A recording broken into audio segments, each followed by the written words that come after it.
European Commission President Ursula von der Leyen has pledged to officially sign as well as implement the landmark India-EU Free Trade Agreement by the end of 2026, vowing to operationalize what she has termed, of course, the mother of all deals at a record speed. She's also spoken at the European Roundtable for Industry in Gothenburg alongside Prime Minister Modi and Swedish Prime Minister Ulf Kristersson. Von der Leyen has in fact stated that the agreement heralds a transformative new era for global commerce. Adya, we did see, when Ursula von der Leyen came to India as the chief guest, one of the chief guests for the Republic Day celebrations, that was followed by the India-EU summit and the landmark conclusion of the negotiations. Now, what is really left is the ratification by the 27-member European Union bloc. That's, of course, what is pending. And von der Leyen now promising, making this vow in Gothenburg in Sweden that, yes, she will try to get it done by the end of 2026. Well, absolutely. That this will be ratified by the end of 2026, the free trade agreement that has been signed between India and EU. And, this, Ursula von der Leyen, especially coming to, Sweden, to have an interaction with Prime Minister Narendra Modi shows that how Prime Minister shares a personal camaraderie with majority of the leaders across the globe, and definitely, in the times to come, in this year, in the next few months, we could also see some benefits accruing from the free trade agreement that has been signed between India and the European Union. And definitely, since there have been several European countries are there under the umbrella of EU, definitely there will be much needed progression in this regard, and we could expect a robust business collaboration and other collaboration in several key important domains in the next few years between India and the EU. Back to you. Indeed, we're tracking further developments. We're also learning that Prime Minister Modi was conferred Sweden's highest honor for a foreign head of government, the Royal Order of the Polar Star.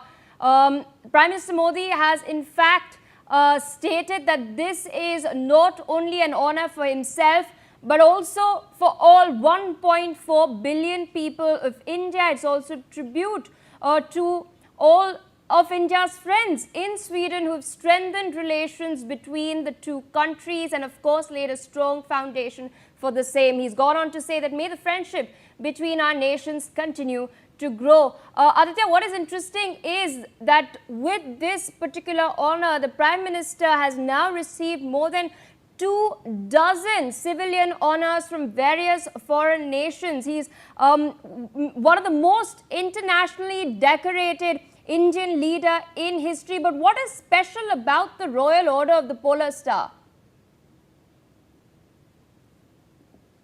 Well, absolutely. This particular honor that the Prime Minister Narendra Modi has been conferred with is a very, very unique, title that he's been honored with, and definitely, across the globe, wherever, as you rightly pointed out, he has been conferred with more than 24 of titles. So completely, this honor will definitely has a very significance, special significance for Prime Minister, considering the fact, after a long time he is traveled to Sweden, and definitely by this honor, he definitely he becomes a very charismatic figure if you talk about the global politics, and definitely going forward, we could see a major some more titles being conferred for Prime Minister Narendra Modi. Back to you. More news coming in. We're also learning that PM Modi spoke to Europe's top industrial leaders at the European Roundtable for Industry. He's pitched India as a major investment destination and has urged companies to commit fresh investments over the next 5 years. The Prime Minister has outlined a 5-sector framework to deepen the India-Europe industrial cooperation and has proposed key institutional mechanisms to strengthen long-term business ties. The proposals include an annual India-Europe CEO roundtable, sector-specific working groups for priority collaborations, an ERT India desk to support companies entering India, and government-backed reviews of flagship projects to ensure time-bound execution. Aditya, of course, one of the key focus of Prime Minister Modi's 5-nation tour is to ensure that the economic partnership between India and these countries continues to remain robust, that we continue to drive in foreign direct investments into India. What are the key takeaways from this particular roundtable? Well, absolutely. As far as this roundtable is concerned, definitely, the industrial cooperation with Europe is the need of the hour, and definitely several agreements have been signed. We have seen how the ASML and the Tata Group had also have signed an MOU when, Prime Minister Narendra Modi visited Netherlands and now Sweden. So definitely, all efforts are being, inked, so that there are collaborations in various sectors, not just limited to some sectors, be it in trade, several semiconductor, AI. These are some of the domains which are actually the need of the hour at this juncture, and definitely we could expect a robust collaboration in the years to come between the two, and this will also be a very significant source of employment generation for the youth of India, because whenever there are some international MOUs signed between the two sides, there is a scope for also increasing employment, and definitely business is expected to grow in the next few years, with significant, significant profits for significant gains for both India and the European Union, and it needs to be seen. It is like diversifying your business needs, wherever required. Diversifying your needs, business needs, particularly at this juncture when there are, tensions within the global order.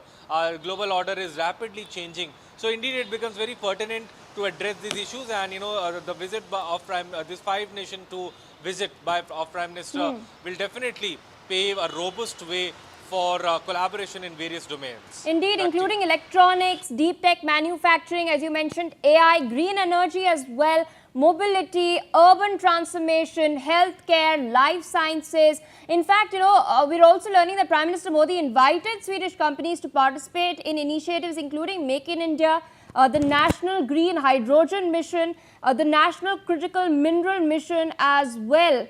So sustainable mobility, digital technologies has also been in focus. But Aditya, one more crucial takeaway from Prime Minister Modi's visit to Sweden. We are learning that the MEA has released a set of 6 key outcomes of PM Modi's successful visit to Sweden before he departs for Norway. Of course, the first outcome is the elevation of India-Sweden bilateral relations to a strategic partnership. The second is a major outcome of PM Modi's Sweden visit, is the launch of the India-Sweden Joint Innovation Partnership.